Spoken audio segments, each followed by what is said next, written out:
discuss the subject, the power of mentorship.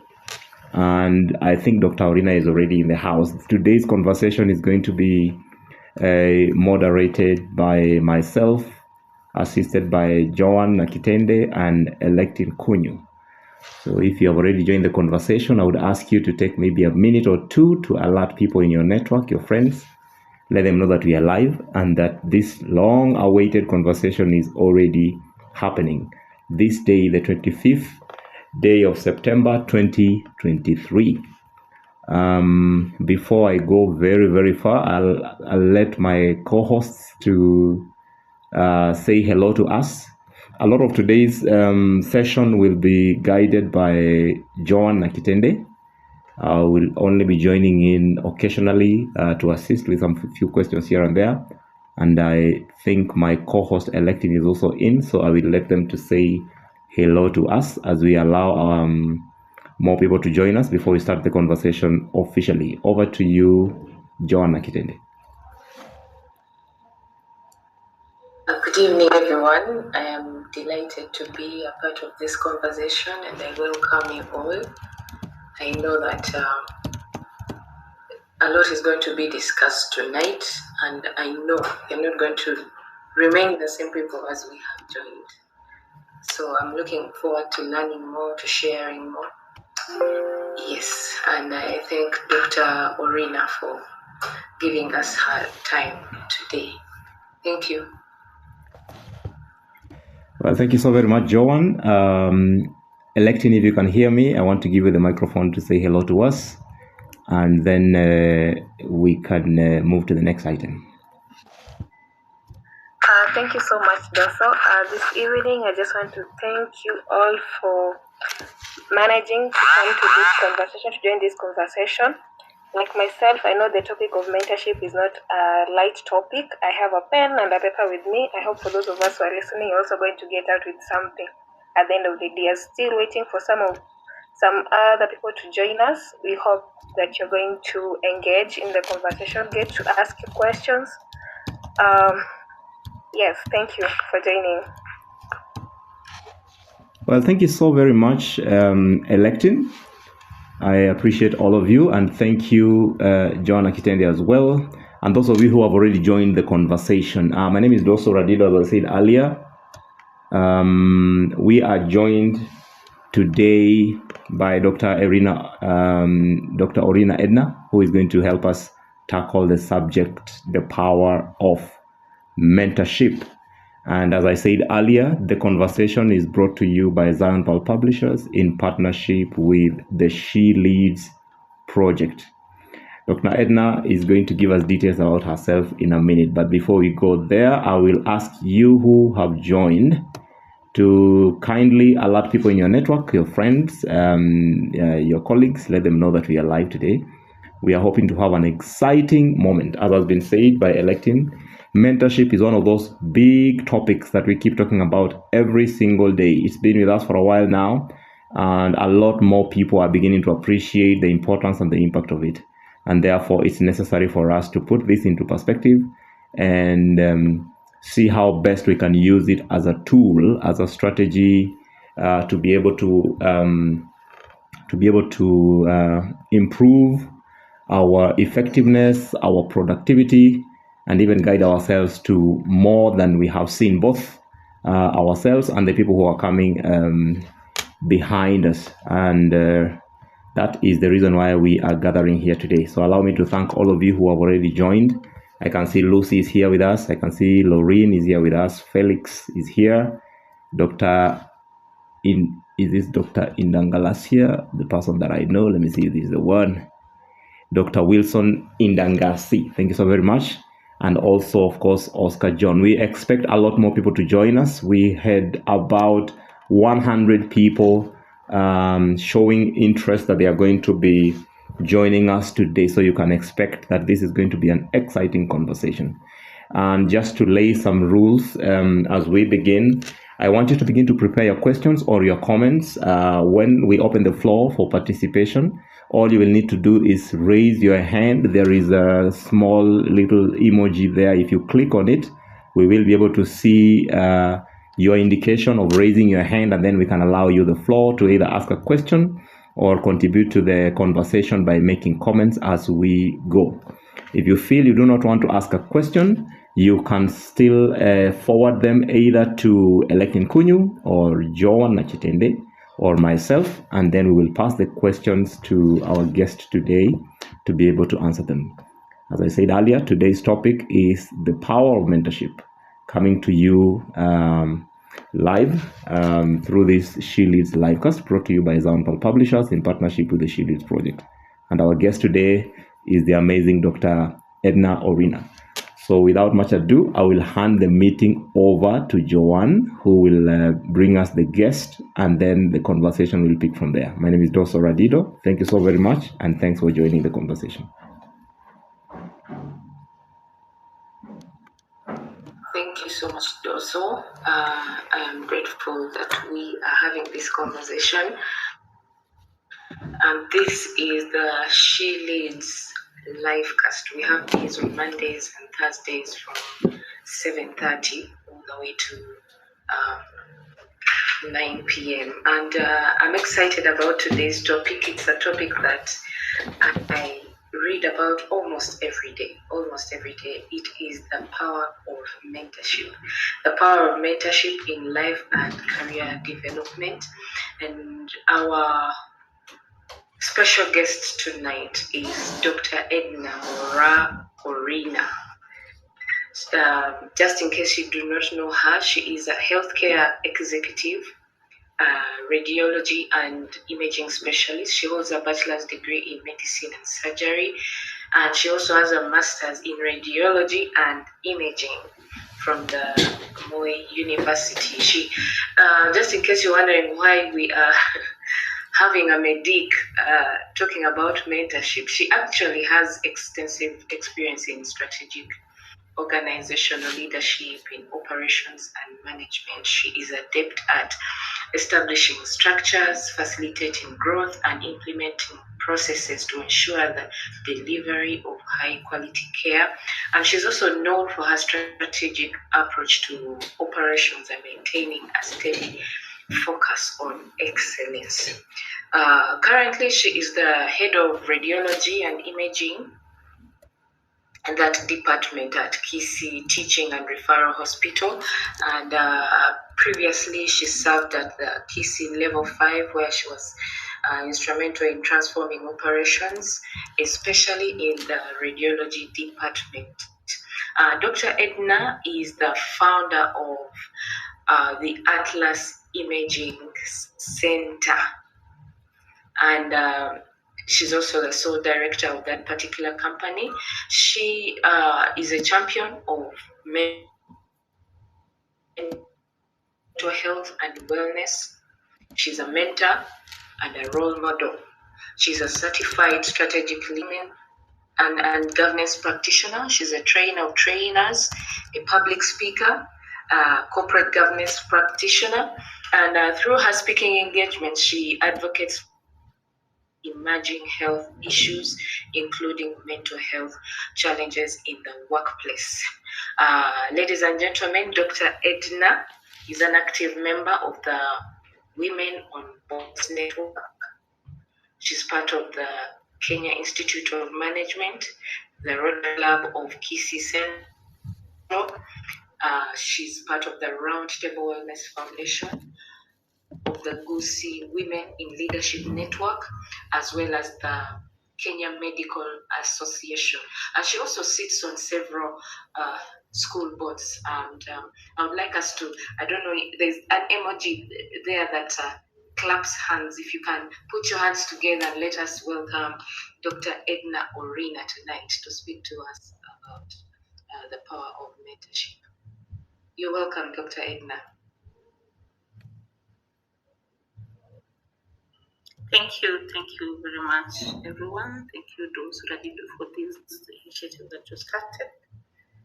I think a lot has been said. Sorry, can you hear me? Yes, we can. Yes. And probably what I'd like to add is that I'm a mother, I'm a wife of 2 kids. boy and girl, and also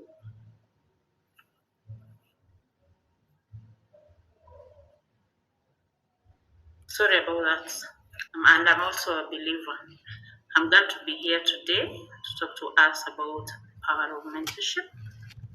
So basically, this came to me, or I started thinking about this during my younger age, during my upbringing, and this is how I came to learn that mentorship is really something that we should embrace. For those of us who have walked the journey and have gotten to where we are, most of the time you find that people struggle through life, or even if you have it good or smooth or easy all through your life, once you reach wherever you want to reach, we most often forget to tell our story, forgetting that there are people who look up to us and wonder, how did so and so get where she is? Did she go through the journey that we are in? Did she go through the struggles that we're having? Did she really live in the same country or around the same setting that we're living in currently? So this is what really made me start thinking about talking about mentorship or mentoring young girls and boys. And this is how actually my journey of mentorship began. Initially, I think we are all conversant about how doctors are usually either too quiet, or if you have friends, you want to have friends who are doctors. You want to talk about patients, how your day was, how was surgery, how many patients did you see. So I tend to think that that's so to say in quotes boring. So same to me, that's how I was. Once I finished med school, went for my internship, finished my internship, did work a little bit, went for my master's, and then came back to practice. All I talk about is about patients, about sad stories, or a few success stories. But most of the things that you encounter in a hospital are depressing and not good things to talk about. But I realized that you can actually do something outside whatever you were trained on, besides your technical expertise. And when I started doing that, I started seeing life, this other side. You do something and you see it bearing fruits, and steadily, that's how I started doing it. And a good thing, I met a friend who was very passionate about mentoring young girls and boys, and together we walked the journey. And now here I am writing a story about the power of mentorship. Yes, thank you so much, Dr. Edna. Just in case you're wondering where Dr. Edna wrote about mentorship, she has written several articles, but we have an article of Dr. Edna in the She Leads book, which we will be launching this Friday. This Friday, 29th at the Trademark Hotel. So she will be speaking there, and we will continue that conversation there. But for now, we are going to ask a few questions, and then we will hear from Dr. Edna as she answers. Dr. Edna, this topic of mentorship seems to be very popular right now. There are so many people telling us about mentorship in different aspects of life and in the corporate world. And I don't know if it is misunderstood. Would you please help us define it? What is mentorship? Mentorship is basically, first of all, you want to lead by example, because we want to mentor someone. They want to emulate or want to, so to say, copy what you're doing. Because if you're not leading in following the good values, the things that people would want to emulate and learn from, and now you'll be mentoring the wrong way. So I would say that mentorship is basically leading by example and trying to pull more people or elevate more people to live by the virtues that you believe. All right. And who do you think needs a mentor? Which kind of people need a mentor? Everyone, remember that you can learn from someone who's younger than you. Be it at your workplace, you can learn from someone who's at a lower level. You can learn from your bosses, someone who's at a higher level. You can also learn from your peers. So I just want to say that we all need mentors because we are not 100%. There's one thing you can learn from someone. There's something that someone is good at that you're not, or this other person is good at, and somebody else is not. So mentorship is across board. It doesn't have an age limit. We all need mentors.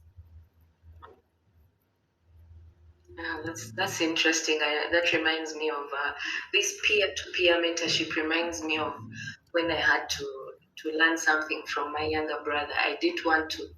I was too proud to ask him, but he had the knowledge that I needed.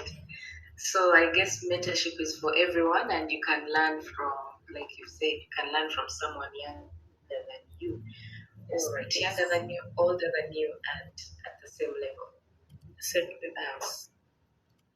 Yes. Okay. So, how does someone choose a mentor? Am I chosen, or the mentor chooses me? How does that work? Now, the choice of a mentor depends on for you to become a mentor actually to someone, then it means that somebody has realized or recognized something in you that he or she would like to be or would like to learn from. So then, recently a colleague approached me, and all she wanted to talk to me about is about she's having a daughter who wants to become a medic or a doctor, and she feels that she's not inclined to become a doctor because she fears hospitals, she fears pain, those jabs. She's just scared about anything around medicine. So she was wondering, what do you think I should do? So I just told her, you just let her follow her path, but I can talk to her and take her through what medicine is all about. From the way the first time you join, from undergrad, you want to do your master's, how many years does it take? Is it easy? The things that you encounter physically. So to me, I'd say that I was a mentor to this young girl because now she was able to learn what medicine is all about.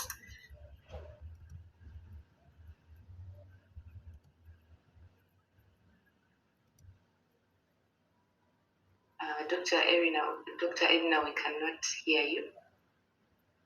I think we lost. Oh, sorry. Where was I?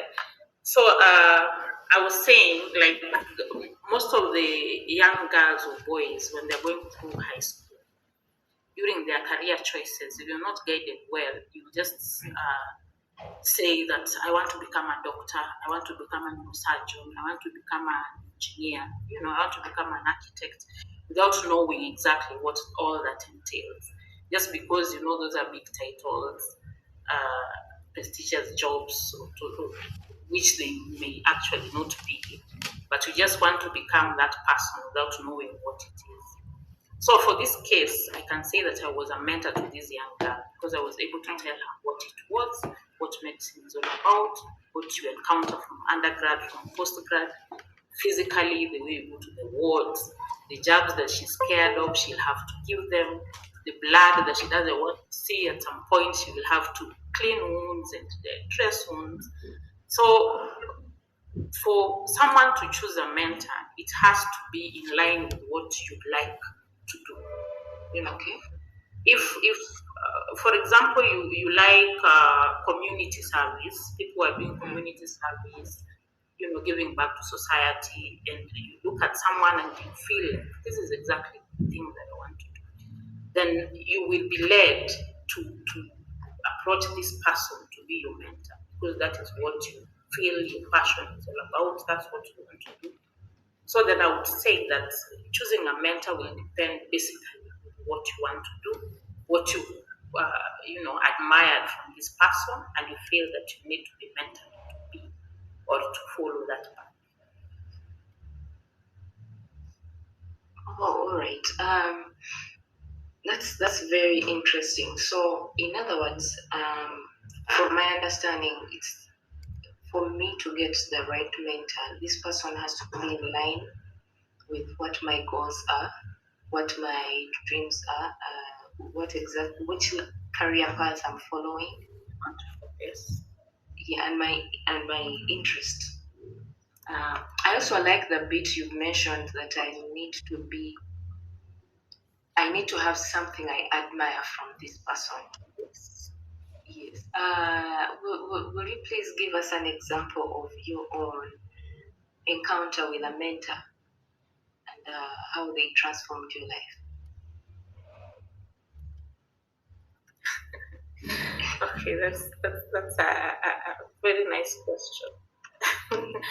So, if I would maybe talk about myself, Yes. as I grew up uh, from home, the stringent measures that our parents put towards family or raising their kids. I don't want you to do this. I don't want to do that. For me, I became who I am, or I chose the career path because I was brought around. My mother is a nurse, a retired nurse, and my doctor is a retired clinic officer, and they happened to have a nursing home or a dispensary right at our home setup. So I grew up just knowing about treating people, about seeing patients, about all that. And that is how I got inspired to become a doctor. Now, the life of a doctor, just like I said, can be very boring.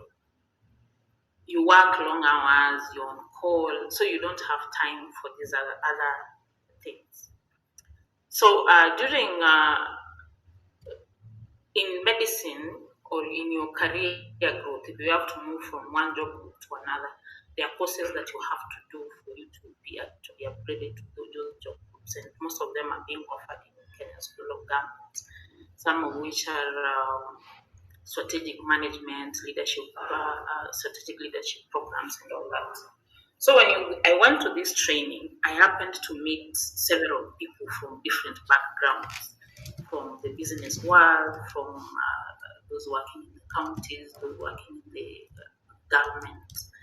Basically, those people in leadership roles, So those are people that I've not interacted with mostly in my career. So I happened to meet this lady who was very confident about mentoring people in schools, talking about gender equality, about raising the the girl child, about raising the boy child, because now it's all about raising the girl child. And the boy child is being left, so it's being forgotten. So she just approached me and told me, okay, well, the work that I do, I happen to be doing it. Most of the work on my laptop, sending radiological reports. So she used to see me, we're in class, but I'm busy on my laptop doing something.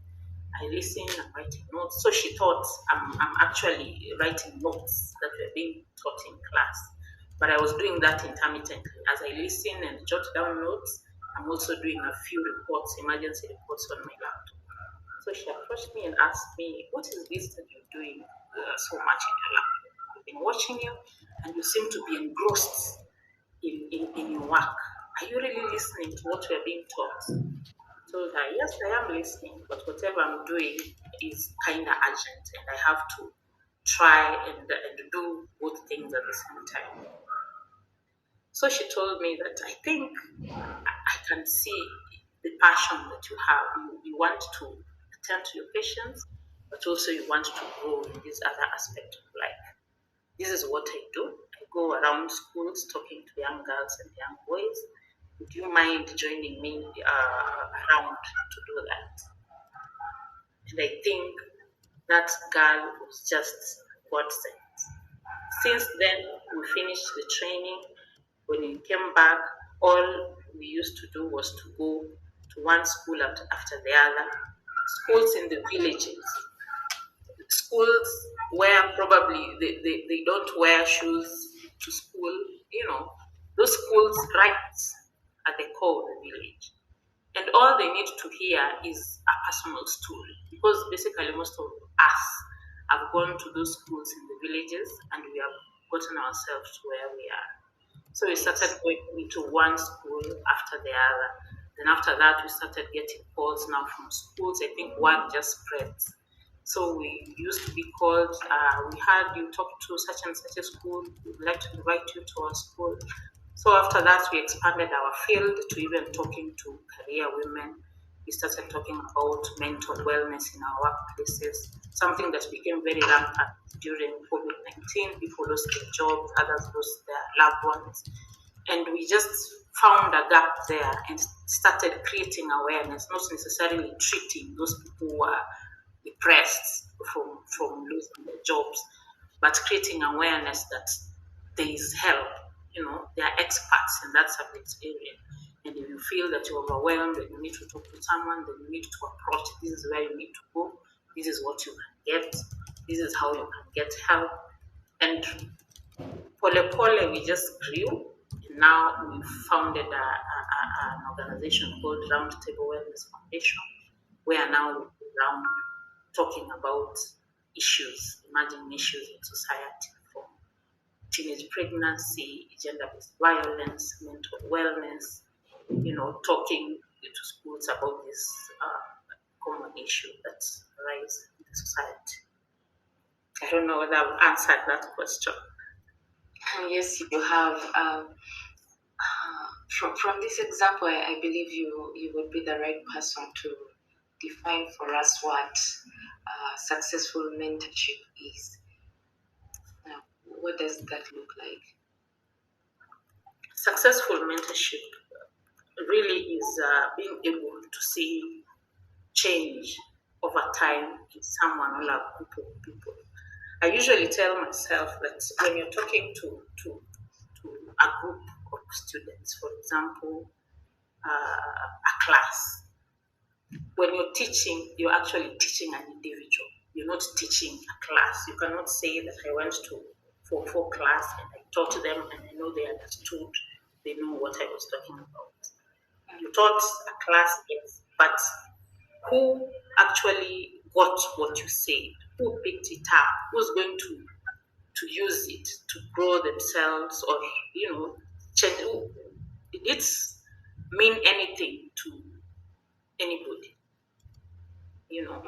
So for me, if you cannot tire talking to people or mentoring people by realizing that what has my mentoring done, who has learned from this.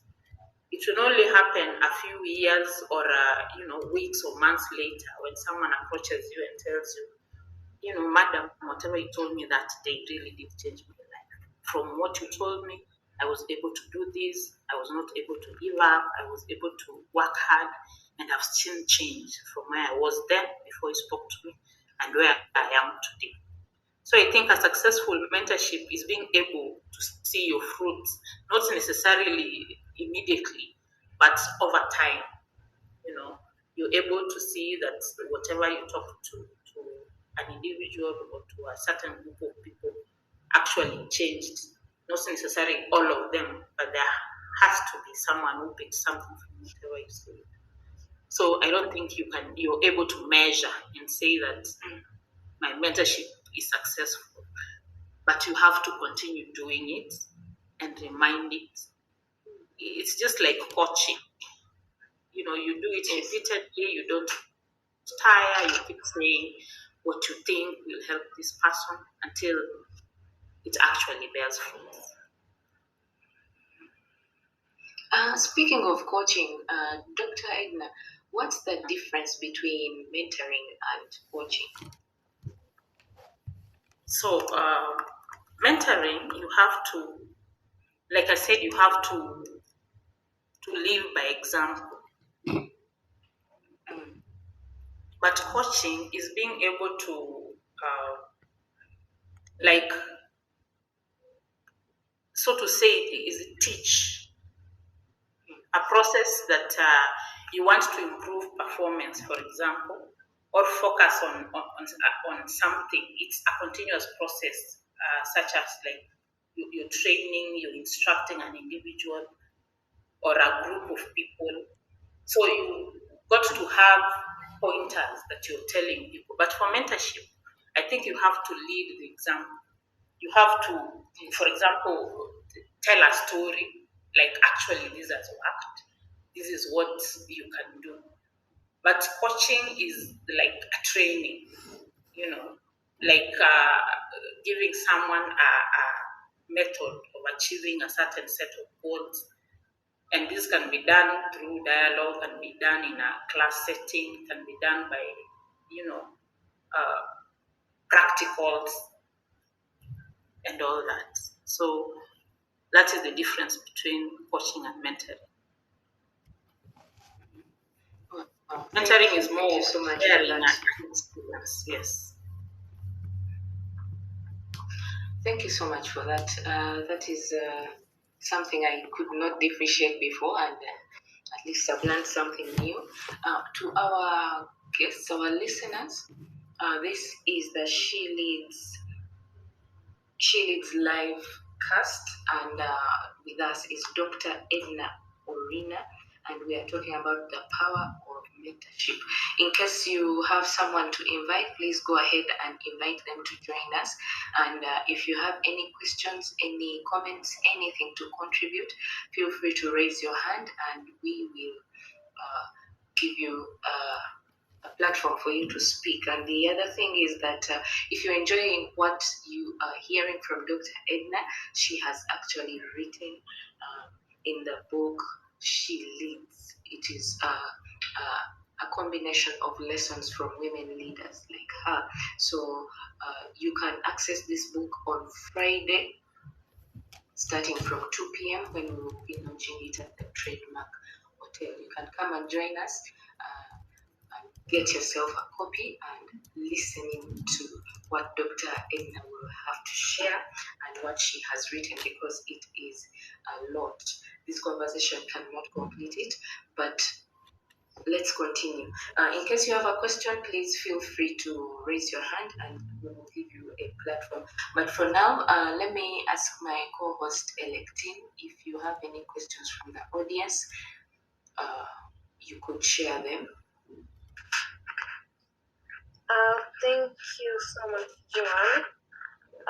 In regards to what Dr. Orina was sharing a while ago about a successful mentorship or choosing a mentor. So, how can one be able to attribute the qualities of when selecting a good mentor? What are some of the qualities that one can be able to look for when choosing a mentor? Because when it comes to mentorship, sometimes you don't know the right mentor as much as you feel like when I approach this kind of mentor, I'm going to gain gain something, but at the end of the day, sometimes they don't have the qualities that you are looking for. So, what are the best ways of looking for these qualities when selecting a mentor? So, first of all, like I mentioned, for you to choose a mentor, there ought to have been something that you liked about someone, or you want to emulate, rather. So a good mentor basically needs to be a good listener. If you're a good listener, then you'll be able to listen to your mentee and know what does she want to do. For example, if someone approached me and wanted me to mentor him or her on matters engineering, for example, then I wouldn't be the right person. But by listening to this person, I'll be able to know that whatever he or she wants to be mentored on is not what I'm able to do. Therefore, you refer them accordingly. Then you also got to be a great communicator. You have to be one who's able to share your knowledge and experience on certain aspects of life or whatever that person needs from you. Then it's always good to be, a good mentor needs to be very honest and candid in their feedback. And honest and candid in your feedback. Just like I said, whoever I was mentoring about being a doctor, I had to tell them it's not easy. You have to do 6 years. The things you have to read, you have to translate, you have to put the effort. It's not easy. I won't be a good mentor if I told this person that, it's, you can make it. Yes, you can make it, but you have to be candid and tell them exactly what it is that they are going to face when they go to med school. Then you have to be passionate about helping other people, because as a mentor, then you expect people to approach you, not one, not two, several people will approach you to discuss a few issues here and there. Therefore, you really got to be passionate about it. Otherwise, you will tire and feel like probably you're being bothered. So you have to love to do it for you to do it well. Then you have to recognize the value of mentorship for both the mentor and mentee. So you have to give the mentee time also to tell you what they think about whatever they want to do. It cannot be a one-directed conversation. Like telling a person, this is what you can do for you to get here. You got to allow them to give their views and what they think has worked for them or for other people who have actually wanted mentorship for a similar issue, or so to say. Then you have to be one who asks great questions. Like you can ask someone, where do you want to see yourself in the next 5 years? Or where do you want to see yourself in the next month? Can we draw goals, short-term goals, and as we think about drawing long-term goals, and how do we get to these short-term and the long-term goals? And this is the process on how to do it. So I think those are some of the qualities that one can look at, besides actually having picked something that you really like from this person. Then with this mentor ought to emulate those are few things that I've highlighted. Okay, thank you. On the same line, we've also seen on the changing dynamics that right now we are having social media, how social media has been integrated in so many things at the moment. Yes. Yeah, and also at some point, some people don't feel comfortable having a physical mentor. They feel comfortable or at ease, rather exploring the social networks, social media for mentorship. So, what do you think? Do you think there's something that those who are having one-on-one conversation with their mentors and those who are rather seeking social media for some kind of mentorship, what are the is there something that they're lacking? Because at some point there's that connection that is built between a mentor and a mentee when you're having one-on-one conversation. There's some sense of rapport that is created, and at some point it also creates some kind of comfortability when you're talking to someone that you are able to engage or rather relate on a one-on-one conversation. So is there something that you feel it's like, or in a best way, do you think social media is helping when it comes to mentorship, or at some point it's making people to lose some kind of connection when it comes to one-on-one connection or rather mentorship? Okay, what I would say is that COVID-19 taught us a lot. Most people never thought that they would work from the comfort of their homes, that actually classes can be done online. We have even had exams being done online. We have had people defending their thesis online. So COVID-19 came with all its negativities, but I think it taught us a lot matters embracing social media. So I wouldn't say that social media is bad or you can't use social media in mentoring. But if you can't have a physical, if you're not able to meet your mentee physically, then social media will do as you plan or arrange to meet at least once. For example, I could have a mentor who's not in Kenya. I could be, loving a mentor who is in the United States or someone who I'm not able to meet physically. So how will that happen? It will just have to be on social media. But if you're having a mentor who is within reach, someone you can meet and talk physically, have that connection. Physical connection is good. You'll have this person speak right into your mind, as opposed to having a mentor on social media. But when circumstances can't allow to meet someone physically, I think social media will do just fine. And the beauty of social media is that you can do group mentorship. You can use Zoom if you're mentoring a group of people, of girls or boys. You can create a Zoom link and you're able to do that in one group. That would save on time, that would save on travel, on many other aspects that probably others are not privileged to have. But you'll have done your mentorship session and you will have achieved the goal that you wanted to achieve. Yeah. Okay, thank you so much for that. Joan? Thanks, Electine, for those questions. I have discovered something that I cannot be a medic because I also fear injections. So when Dr. Orina is talking about being candid, and that she will tell you, what, being a doctor is not easy. You have to give the injections where it's needed to clean the blood where it's needed. I discovered I don't think I can take mentorship in being a doctor. Thank you. Thank you so much, Dr. Edna. In case you have just joined us, we are talking about the power of mentorship in life and in career development. Feel free to raise your hand in case you have a question as we talk.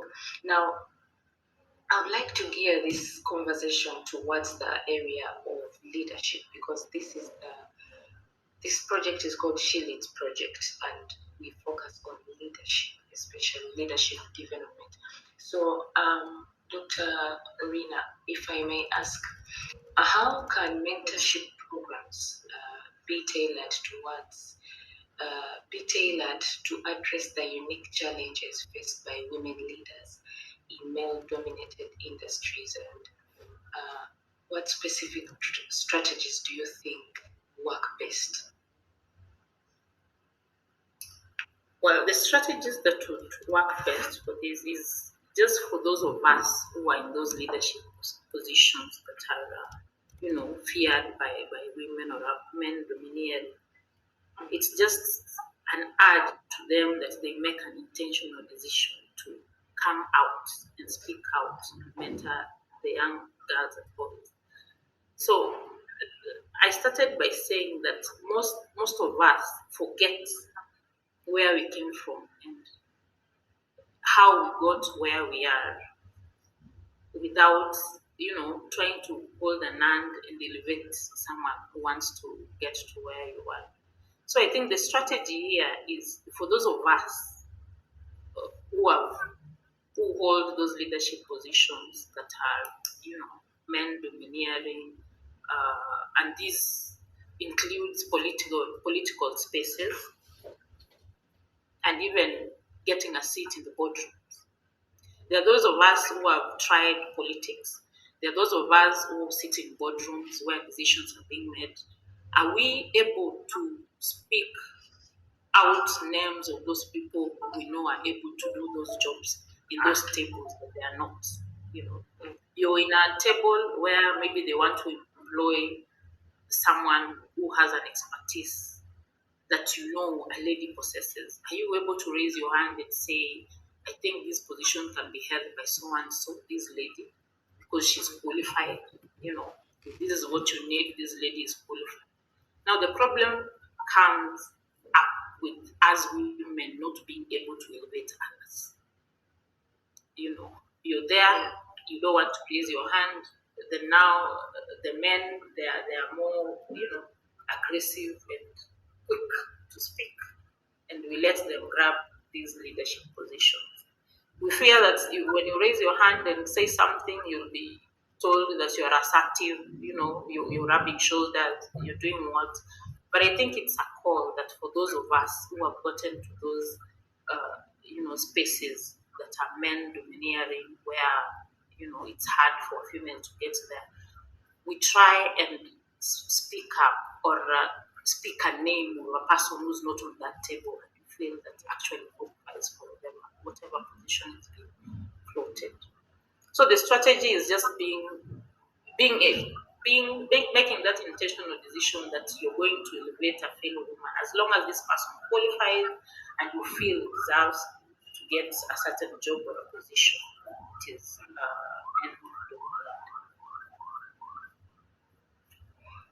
Yes, that reminds me of there's a certain phrase that they say they usually say that be your brother's keeper, but from what you've said, I believe we should be our sister's keeper. We should lift each other, support each other, and the world will be a better place because we have seen men support each other. Out of 50 men, you will see that they are all connected and they are pushing for one another. They are recommending each other. They are sponsoring each other. And I believe, like what you said, we women need to stand up for one another and mentor each other. Like you said that you're a believer. The Bible says that the older women should train the younger women. Yeah. And probably what I would add to that is that we should remember that these leadership positions, or rather mentoring someone to become a leader, starts right from home, from how we raise our kids. How do you raise your boy and girl? Do you raise them the same way? Do you tell your boy now your space is not in the kitchen? Or when there's a duty, you want to tell the boy child to, apange wengine? Or do you give them the equal opportunity to lead even right from our home? Because how you raise kids, if for example my brother was given the first opportunity to say something or to do something, then I will grow up knowing that we have to let it for the men to do it first, then ladies follow. So we have to start right from our homes. How do we lead our young girls and boys? Do we give them equal opportunities when it comes to even the small leadership roles in the house, so that we grow up knowing that we are all equal, and when these leadership positions come, we're given an equal chance. We all deserve it. Amazing. So that is in the home. What do you think? What strategies can organizations employ to create a culture of mentorship that encourages not only the top to down mentoring, but also the peer and that the types of mentorship that you mentioned earlier? What strategies can organizations employ to create a culture of mentorship? I think what organization are able to do, they call it, is it success planning? Like being able to, if you're in a certain position in the organization, are you taking full responsibilities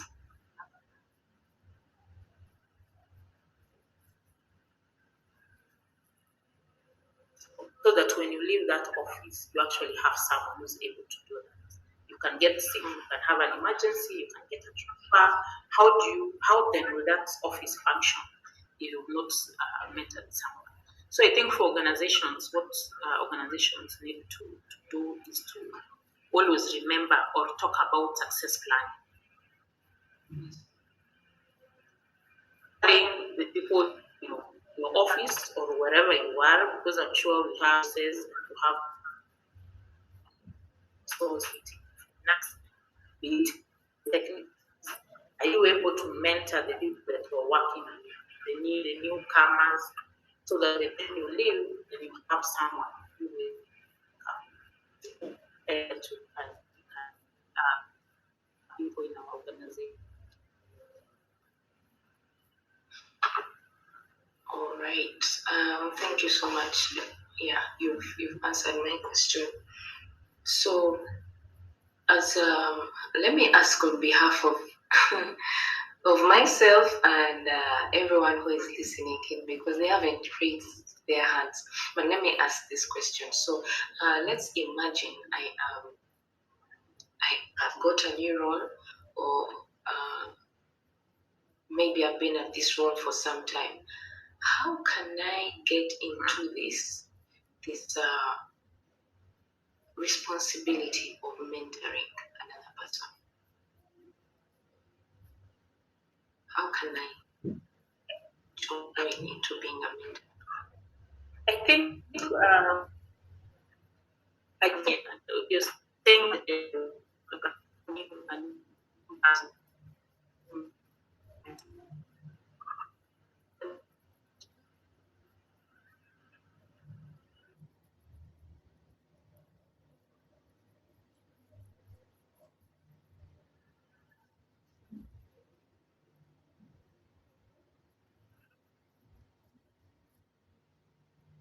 I lost you.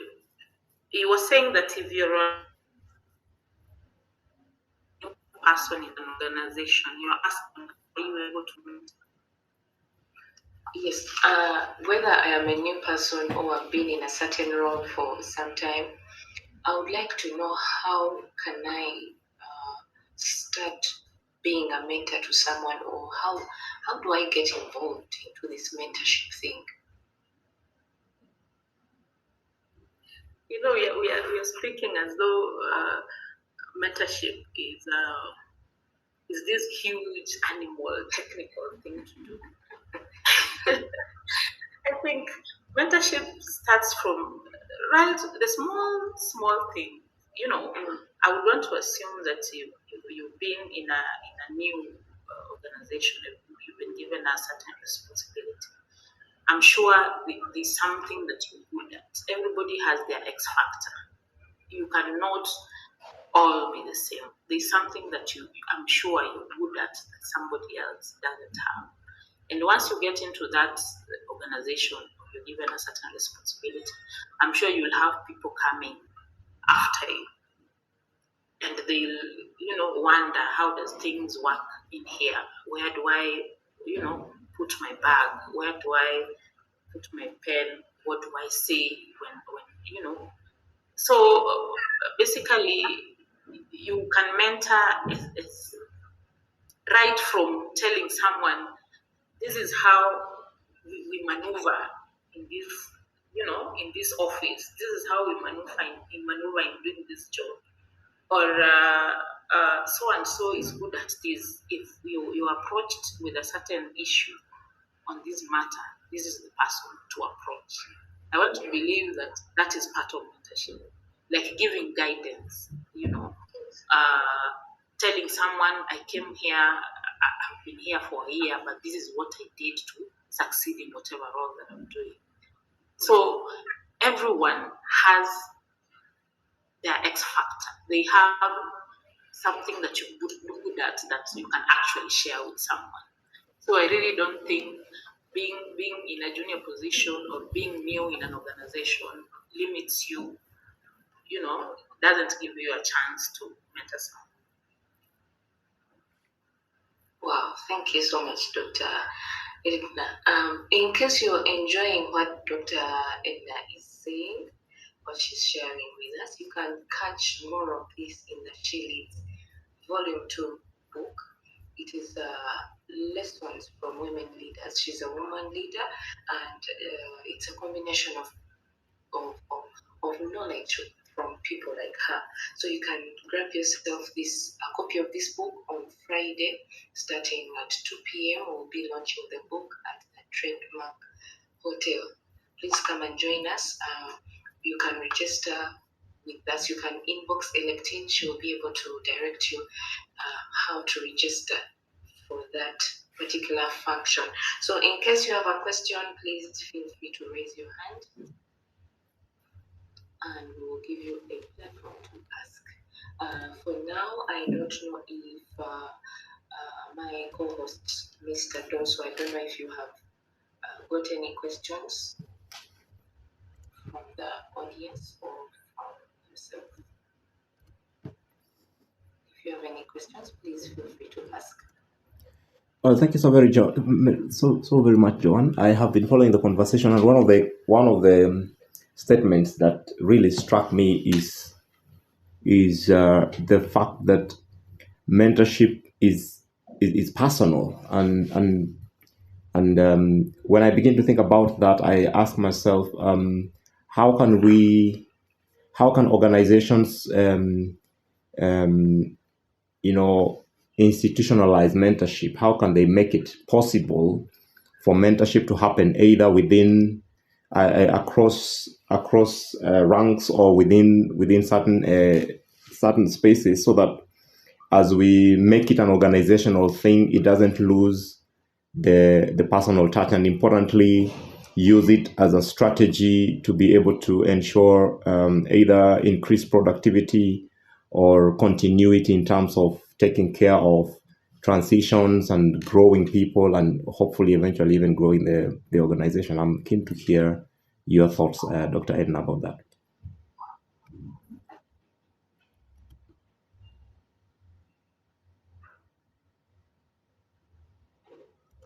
Sorry, come up again. I think I lost you at some point. My network was. Well, I'm saying one of the statements that you made here is that mentorship is personal. I mean, there has to be this personal touch. So I'm wondering, how can organizations make mentorship a reality, both to enhance productivity and boost growth of the personnel that are working there, as well as take care of transitions that are quite common these days in organizations, without losing this personal touch? How practical can this be made to happen within organizations?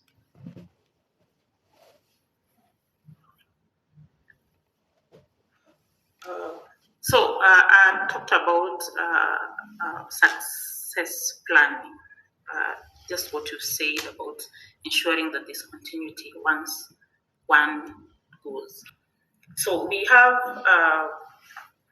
schools or organizations that do offer mentorship classes, mentorship sessions. I think even Kenya School of Government has provision for training people on mentorship and what can be done actually in organizations. So if organizations can have these people coming, maybe in-house and invite them to the organizations, or you take your employees out for such trainings that can help. We can also have in-house mentorship sessions, like people in the same, how do I say, in the same subsector. Like now, if you have human resource, you have people being taken for human resource training, or if you have someone who's good at their job in that certain area, you can have them mentoring them. Now, that is work related. You can also have mentorship in these other aspects of life. Like now, what I was talking about, that I don't usually just mentor people about medicine, about being a doctor, or about being the person that I am. Sometimes I do talk about these usual life strategies. How do you maneuver the hardships that you have? For example, in schools, do you give up because of the background that you come from? And do you actually just compare yourself with others? because I want to believe education is an equalizer. Be it I come from Nairobi or schooling in the village or schooling, in Western. When the national exam is being set, we don't have national exam being set for Nairobi, for Bubuye, or for the people in the village. So I do tell people from time to time, young kids from time to time, that education is equalizing. So you can mentor people along the line of work, but also you can mentor people in other aspects that you feel are challenging. Like, for example, in an organization, you can have inside wrangles, what Kukosana reduces productivity. If you've learned or you have an experience or knowledge on how to maneuver such issues, or probably talking to people to live in harmony to increase productivity, you can always do that in organizations. The strategies is that a company can actually embrace the institutions that do mentorship, either from you outsource or you do it internally from those people who you feel have the expertise and can talk to other people. You can have sessions and meetings. If you're having weekly meetings or monthly meetings, you have somebody talk to people in your organization, and different topics at different times. Then now you realize that you have actually mentored people in different subsections, and your organization will actually grow towards the right directions. I've seen organizations taking people for, how is it called, camps, whereby you go somewhere for a boot camp or for somewhere just outside the environment of the workplace. People will socialize, people will open up. There's no boss at that time, you're all colleagues. And you realize that you actually talked to someone and has opened up about an issue that you otherwise never would have known. And you realize that you're able to help this person in one way or the other. So the thing is not having very stringent measures in our organizations without losing the hierarchy and the respect that is needed in the organizations. But again, being open enough or receptive enough for you to realize that there's an issue here and there that needs tackling, and you can do that through mentorship. Well, thank you so very much for that. One of the things that I see happening quite a lot is a mentorship that a lot of times end up producing a replica of the mentor in the mentee. We live in a world that is fast changing. Can you hear me? Yes, I can hear you. Yeah, sure. So I was beginning to say that we live in a world that is fast changing. They have described this world as a VUCA, volatile and suddenly changing very fast. And I don't know what A stands for. I'm forgetting here. How do you think about this mentorship that produces a replica of the mentor in the mentee, and sometimes whoever is mentoring is becoming outdated by the speed of change. Yet by the time mentorship is done, they look like the person who was mentoring them. Yeah, that can be quite a challenge. But I think as a mentor, you should be able to let someone be who they are. And that's why I say some of the qualities of a good mentor is being a good listener, being able to let the mentee give you what their views are about that certain issue.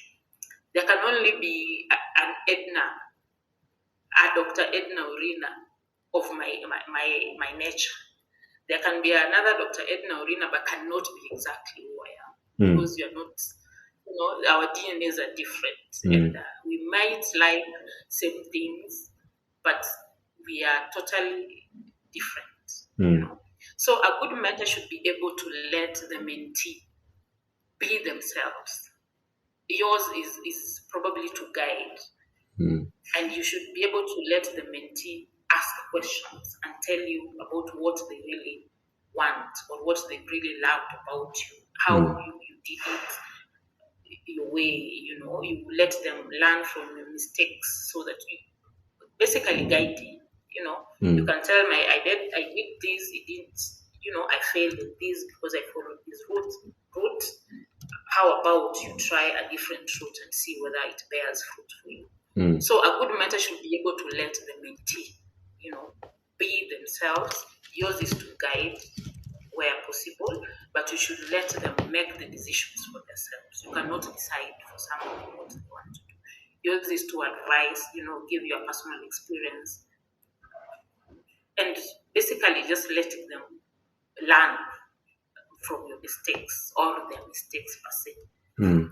Actually, a mentee should be able to do better than their mentor, if anything, because you're giving them your failures.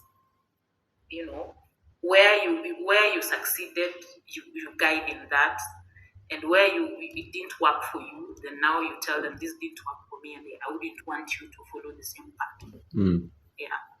So it's being a mentor shouldn't be that you're telling your mentee what to do. Like, this is what I did now, and I want you to do exactly what I did. You should be able to just guide and let them choose or decide by themselves on what they want to follow. Well, that's so powerful to say, because a lot of times if you look at the mentor-mentee power dynamics, I want to use the word power dynamics strategically here. Yes. You realize that a lot of times mentees enter into that relationship in a position of less power, and mentors enter into that relationship in a position of more power by way of maybe they are senior in age, senior in knowledge, senior in experience, etc.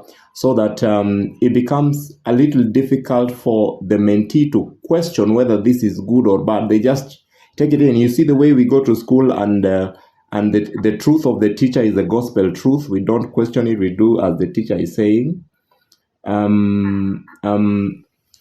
So that what I'm getting from what you're saying is that a good mentor should also be able to listen to the future, so that if they are guiding people, because a lot of the people that are being guided are being sent into the future, they are able to guide these people based on possible realities of the upcoming future. Yes. I recently read a book that says, the title says, "What got you here, what won't get you there." And I think I got fascinated by that. So I imagine sometimes what they did, what the mentors did to succeed up to now, probably is not going to be relevant in the next decade or something like that. Yes. All right, that's so quite interesting to hear. Now, I want you to help me understand whether it's possible for us to apply mentorship in dealing with the realities of youth unemployment, incompetence in our places of work, and even sometimes incompetence in issues of life.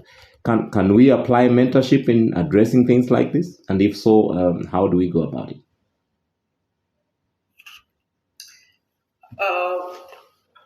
I've seen schools who actually do mentorship. And how do they do it when it comes to maybe career choices and all that?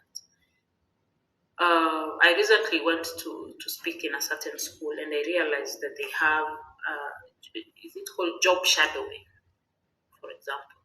So if you've chosen, during your career choice, you decided that you want to become an architect, for example. So in a certain year, they have a provision whereby they take you actually to the sites where the architects are actually doing the actual job, so that you're able to see what is being an architect all about. Or if you want to become a doctor, you're in high school still. You're actually taken to a hospital setting for a whole week. So for job shadowing, so you walk around with the doctor or you walk around with the nurse to see what they're doing. And then for now, I think with the changing times, we have seen careers, or from experience, you've seen careers that are getting flooded. There are those that are, you do tarmac a lot before you get a job. So in advising or mentoring our youths when it comes to career choices, I think we can do it from our schools, from high school, when these children are choosing their courses. And again, with CBC, I think we all cannot have the white collar job. You can follow your dream. You have your how can I call it? Your talent, so to say. I love that schools nowadays just let you nurture your talent. If you're good at rugby, they'll give you time for you to follow through in your rugby. Or if you're good at football, they let you follow through. In conjunction with the classwork, they'll give you time to also follow through with football. I think those are things that were not there previously. All we used to know about is eat books, just read. You have to read. You have to get an A. You have to pass. If you can't pass, you're done. But now times are changing. We can't all follow through to do the white collar jobs. You can follow your passion. You can nurture your talent, and I think that is what we can do right now when it comes to mentoring our youths and other things. Like now, if someone asked me if I want to become a doctor or a businessman, I would gladly say that I want to become a businessman. Why? Because I feel like being a businessman or a business person, you're your own employee. You call the shots, you decide what you want to do. If it doesn't work, you can stop and say, let me try this other one, But if you followed a certain, career path, sometimes it becomes very hard for you to deviate from it, So you end up being tied up or cocooned in whatever that you trained to be. So using those different experiences from people and from the changing times, like you said, we can mentor or speak up about these issues right from high school or primary school, and then now we direct our children towards the right direction. Well, thank you so very much. Before I ask my next question, there was a hand raised here by my friend, Mr. Richard Magoma. Richard, if you can hear my voice, please unmute your microphone and ask your question, sir. Thank you very much. It's not a question. I hope you're getting me. Yes, sir, we are getting it. I want to add to what the good doctor said. There's a question you raised, or a comment you raised concerning the power dynamic in mentorship. There's something called reverse mentorship that people who are interested in progressing in mentorship, they can use to progress. For example, let's say I am very good in leadership, and the person I'm mentoring is very good in artificial intelligence. I can learn something about artificial intelligence from this person, and this person can also learn on how to have some executive presence, if that is what they want. Two, a well-trained mentor, and of course, for one to be a good mentor, they have to exude certain traits, and one of it is active listening, empathy. So the issue of power does not come in, because if now you bring the issue of power dynamic, you will not achieve your end goals. So I'm thinking that introducing the issue of reverse mentorship can really help the process, and also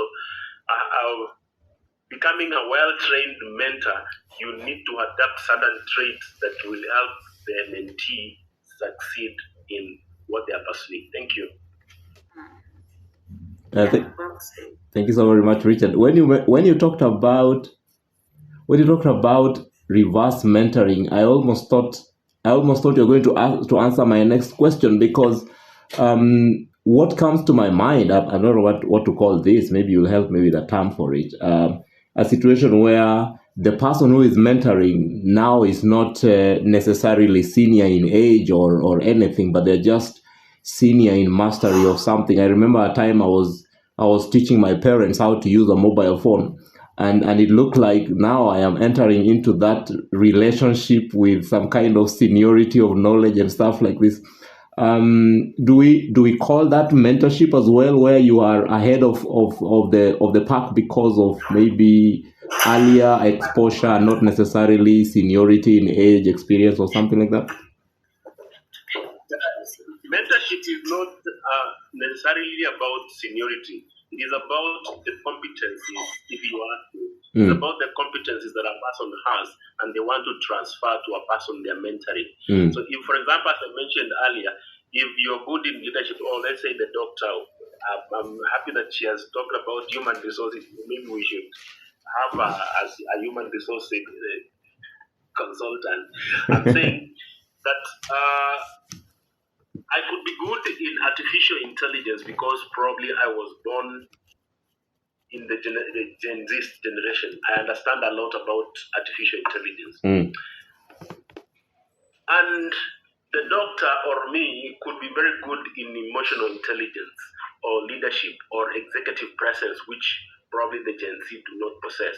So it is not a question of seniority, it's a question of the competencies and attitudes that you after mentorship is about assessment. You assess what you lack and then you want to gain. So it is not really say about age or seniority within an organization. It's about the competencies that you want to transfer from you as the mentor to the mentee. And also, as I've mentioned, that there is the concept of reverse mentorship, whereby the mentee can also transfer certain concepts that are not known by the mentor. For example, now you've given us an example that you are training your dad and parents and mother on how to use the mobile phone. That is not an issue of seniority. That is an issue of competence. That is, it means you have certain emerging competencies that they do not have. And I'm sure there are certain things they have taught you over the years. Yes. So it is not so much about age or rank. It is about the transfer of competencies. Thank you. Well, thank you so very much, sir. You articulate that very, very well and really appreciate that. My last question is going to be about sometimes the negative experiences that can come out of a mentorship. Sometimes you get into a mentorship relationship with somebody, and then boom, you realize that it was not a perfect match, or some other issues begin to emerge.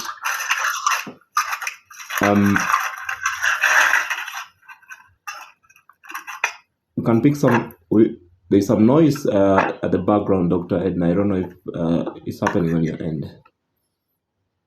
All right, thank you so very much for that. So my question was about how do you handle a situation where mentorship has now gone either incompatible, you realize that, hey, this person I'm talking to is not necessarily the right person who I should have paired with in terms of mentorship, and or sometimes it has become destructive rather than constructive. You realize that now there are emerging issues. Maybe it turns out to be abusive, or it turns out to be messing up with the whole process of mentoring, or the person of the mentee, or even sometimes the person of the mentor, and now it is not moving in the direction of achieving its intended goal. How do you navigate that kind of a situation?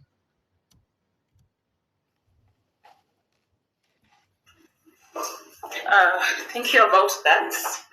I realized my laptop was going off, so I had to.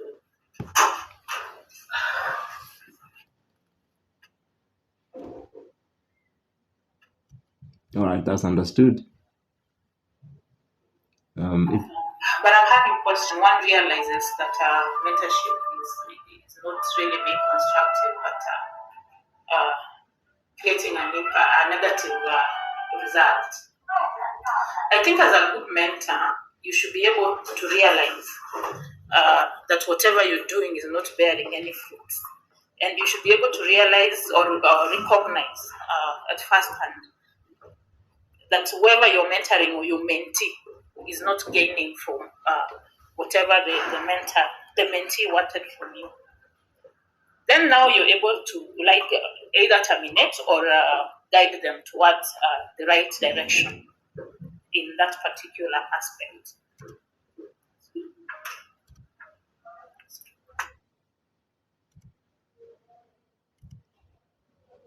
Well, thank you so very much. I think that was my last question. I'll hand the meeting back to Joan. Thank you so very much, Joan, for the opportunity.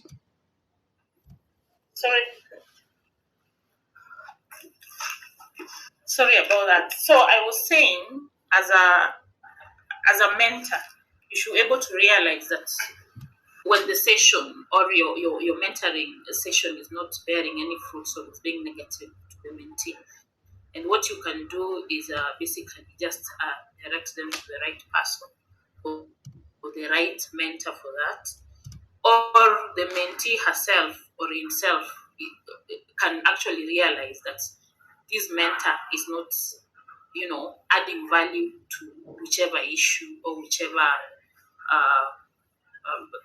whatever I wanted to learn from this mentor, and you're able to move forth and source for a different mentor.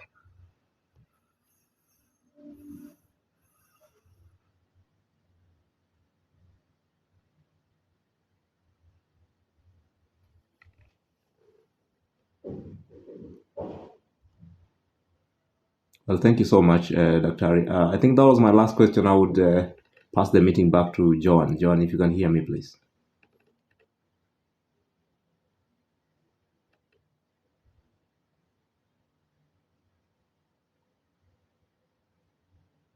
Hello, Joan, can you hear me?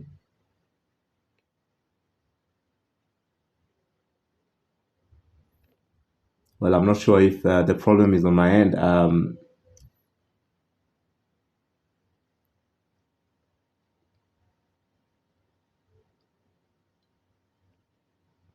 I'm not sure if you can be able to hear me. Please let me know if any of you can hear my voice so that I'm sure that my gadgets are not the ones. I can hear you. All right. Thank you so very much. Seems like we are not able to get Joan. Today we're having an interesting conversation here on the subject of the power of mentorship. And our guest today is Dr.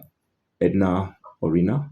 She is helping us to unpack this whole topic of the power of mentorship. And I'm wondering if there could be anyone in the audience who has a question or a comment. We would be so glad to allow you to answer it. So if you want to ask a question, you just need to lift your hand. There is a small emoji down there that should be able to indicate if you want to ask a question, then I can be able to let you ask the question. Or if you have an addition to what has been said so far, you're also welcome to do that. Yes, Joan, you only need to unmute your microphone and ask the question. I think I've received your message here. If you can unmute your microphone and ask the question, then that's okay. Your microphone is muted.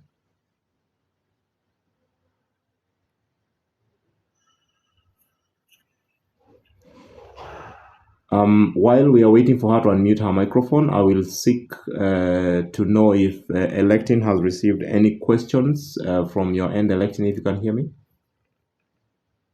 Yes, I can hear you, Dasso. With me, I have a question. I think in some way it's related on what Dr. Orina was talking earlier about leadership in an organization. So, what roles does mentorship play in leadership succession planning within organizations? And how can it help identify and prepare future leaders to take on key roles within the company?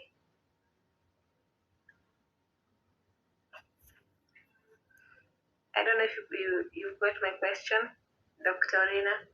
Role of mentorship in leadership. In leadership succession, yeah. So and I how think it can help identify future leaders to take on key roles within a company.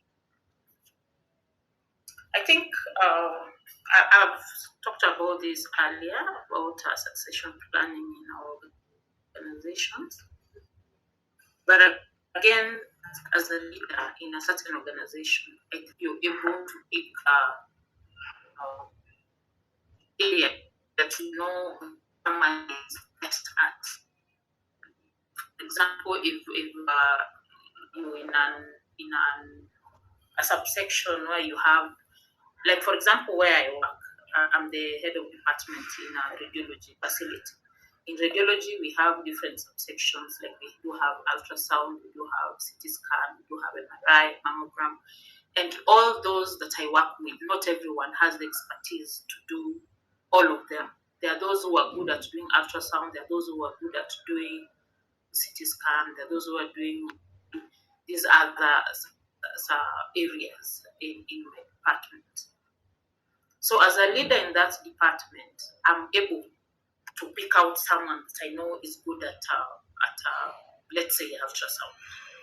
And you could mentor and encourage this person and tell this person that you're really good at this and if you really want to progress in the same career that you are in, then you can follow through this route of ultrasound.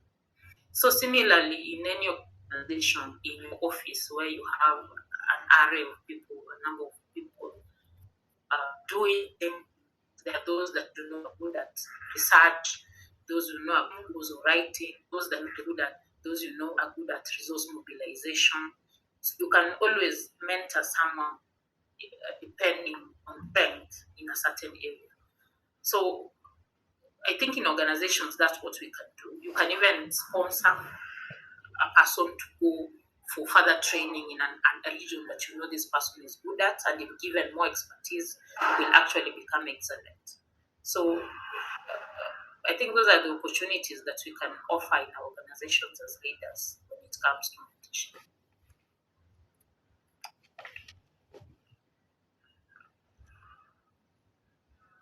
I don't know, have I answered your question?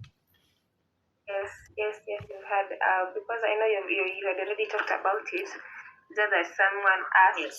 I think maybe they didn't get to it earlier, so I just felt wise to ask it. Okay.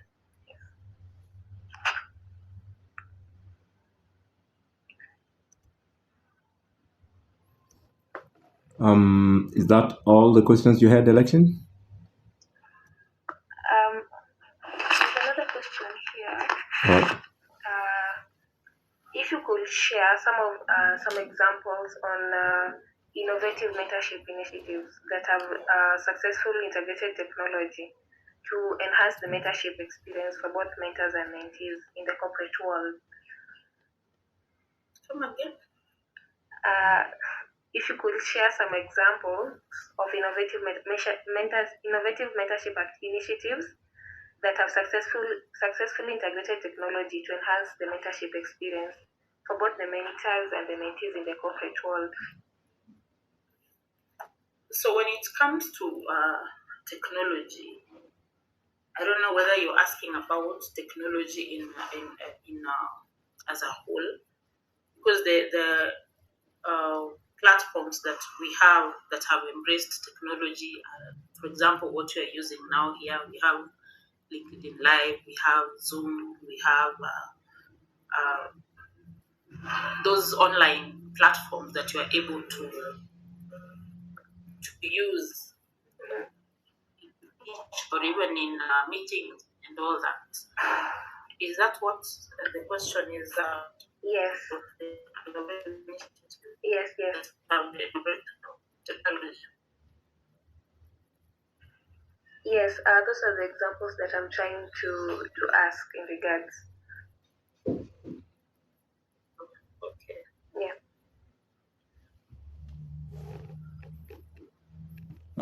Thank you so much, Electon. When you're asking the question about innovative approaches, that's a very interesting way to actually really frame that question, because when I think about the future of mentorship and begin to place it in the context of where the world is headed, the world is becoming more and more technologically connected. And actually, earlier before the meeting started, I think in a meeting I said somewhere that we are getting more and more connected within the social media platforms, but more and more disconnected in the physical world. So actually, you can see even this meeting, we are doing a virtual meeting, so we do not have the advantage of physical.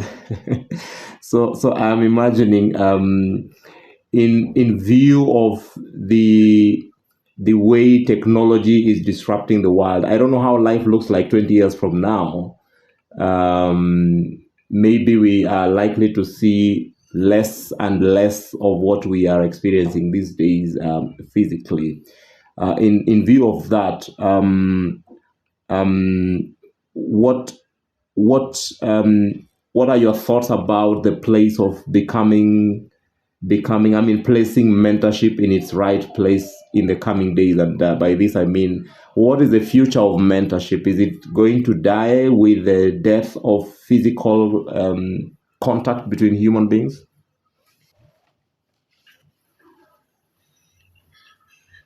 Not really. I think it shouldn't die because most of the time the people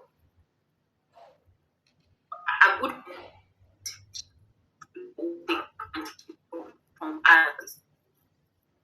This is how to, you know, uh, someone who did something that you really liked. Yeah, of course, you can admire someone who you haven't seen physically, but most of the time you find that maybe you go to a conference, then you have a speaker who talks about an issue that you passionately love. Then you will approach this person and talk to them. So I don't think technology or these online platforms are going to kill the future of physical mentorship. It will still be there, but again, in times we should find a way of integrating the two.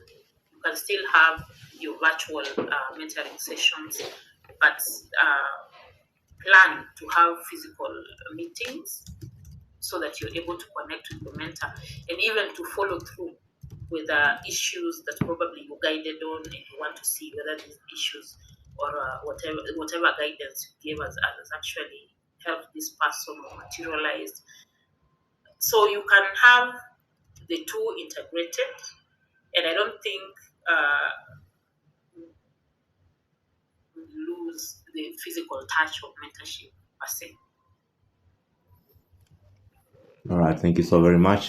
This is the voice of Dr. Edna Orina. She's here to help us put to perspective this whole subject of the power of mentorship. We've been here since 7:30 p.m. in the evening, and now the time is 9 o'clock. That makes it about 1.5 hours since the conversation started. And so, in bringing this to a close, I want to open the floor again for any questions or comments, because in a short while we are going to bring down the curtains of this conversation as we close the meeting and then disperse. So if you have a question or a comment about what has been said, or you feel like you want to contribute, please raise your hand. I'll give you an opportunity to do so. And if you feel you are not comfortable asking the question yourself, feel free to either write it to me or to my co-hosts, Electin Kunyu or Joan Nakitendi. Meanwhile, as I wait for the questions to come, I want to call on Electin to get ready with a few announcements that I will want you to make immediately after we are done with the questions. Any questions from any of you, please? You are free. Yes, there is a question that I've seen here. This is coming from somebody who is seeking to know, how can mentorship help in improving mental health? And this is a very good question, because today we are living in a world that is nearly imploding on us. There's too much pressure on almost everybody, and almost everybody is almost losing their mind. So, Dr. Edna, would you kindly help us to see how mentorship can help us to stay sane, to stay normal? That's very interesting. I happen to be a champion of mental wellness. And this passion became to be during the COVID-19. I think I alluded to that earlier. You do remember or realize that when people are presenting with the symptoms of COVID-19, symptoms of cough, difficulty in breathing, you wouldn't get a diagnosis before visiting a radiology department, either for an X-ray or a CT scan. And people were scared all over with masks and all that. It was chaotic then. So I used to encounter these people on a daily basis. Some would even pass out right in the department. They just die. Someone was doing an X-ray or was doing a CT scan, just pass out and die on the CT scan machine. So I experienced the effects of these firsthand, you know. So from people losing their loved ones, you had others losing their jobs. If your job could not be done virtually, then it means you cannot actually be there physically. For those people who are working in supermarkets and shops had to be closed for some time. So I did experience the effects of COVID-19 firsthand, and that's how this passion of talking about mental wellness became to be. People were actually engrossed in the physical effects of COVID. Someone has a cough, we need to give treatment, we need to isolate, but you forget about those who are taking care of these sick ones, those who are related to these sick ones, who are even scared to, touch their relatives because they think they're going to have COVID-19. So, talking about mental wellness, it's something that I highly advocate about because it's not something that you see, it's not something that you touch, it's not a disease that you take a blood sample and take to the laboratory and say that this person has, depression. You got to be keen, and it has to start from us, our friends, from our workplaces, the people that you know and understand. The people around you, you tend to know that this person comes to work dressed this way. He's always in a tie. He's always in a good suit. Then suddenly you start finding someone being unkempt, coming to work. Either they're drunk or they're not themselves. Then it's up to you to actually try to find out what is happening to this person. Most of the time, us as humans, we whisper at the corners, look at how so and so is looking today. He's so unkempt. What's happening? And we forget that one word or that one question or just talking to this one person, you will have solved the problems of this person. And we realize that mental health issues, suicide cases are very rampant in male, and the only reason or the first reason that is given to that is because men don't open up. You'll meet, but it's rarely for you to start asking your fellow man, how are you doing today? How is your family? You'll meet and start talking about business. I bought a new car. My car is, stuck. It's in the garage. We forget talking about or being candid about the issue that affects our mental well-being. So, in terms of mentoring, mentorship, and mental wellness, is just having that candid conversation, and like someone said, being a brother's keeper or being a sister's keeper, being able to realize when someone is not themselves, and just taking that one step to just talk to someone might actually change someone else's life completely. You don't have to have a training in mental wellness. You don't have to be a psychiatrist or a psychologist to do that. Just talking to someone and giving them direction on where to seek help will have worked wonders to many people. So as I finish that question, I just want to urge all of us here to be agents of mental well-being, being conscious about our surrounding, being conscious about the people around us, be it in the family setting, be it at the workplace. For those people that you know and you realize that they are not themselves, then let us take it upon ourselves to try and find out before these issues escalate to become depression or even suicide. worst case scenarios. Thank you so much. I have Mr. Richard here again with a question or a comment. Mr. Richard, you're welcome. Thank you very much, Dr. Orina, for that very elaborate response on wellness. One of the most important things that we should know about wellness, it is dissected or it is looked at from glasses, which we call the wheel of life. One is physical, the other is nutrition, the other is financial, the other is intellectual stimulation, and I forgot the rest. So when you want to have a wellness, it's important for you to know what are the gaps you are having, because wellness is very integrated. If you are broke, if you are broke, definitely you will have a mental problem. If you have financial challenges, if you look at people who go for advance all the time, they are for advance every other time, probably they do not have financial literacy, and it will affect their performance and other things. It will even affect how they look. You can easily see that this person has money, this person does not have money. So the thing is to know what kind of wellness is lacking, because mentoring is about filling certain gaps that a person has. So in wanting to be mentored, you want to be mentored in financial matters, you want to be mentored in terms of nutrition, because, for example, if you are told you have diabetes, you need to reduce your weight, you need to know how to eat well. You will be able to gain the knowledge from this mentorship. Mentorship is not limited to work alone. It is how holistically you live in this world, because one thing affects the other. That is the way I can look at it. That is how mentorship can. You have to zero in what kind of wellness do you want, because one type of unwellness will definitely have a negative bearing on the other form of wellness. So it is to zero down on what kind of wellness you need. If it's financial literacy, you do not know how to manage your money, you do not know how to budget, you will be stressed, or you will have a lot of you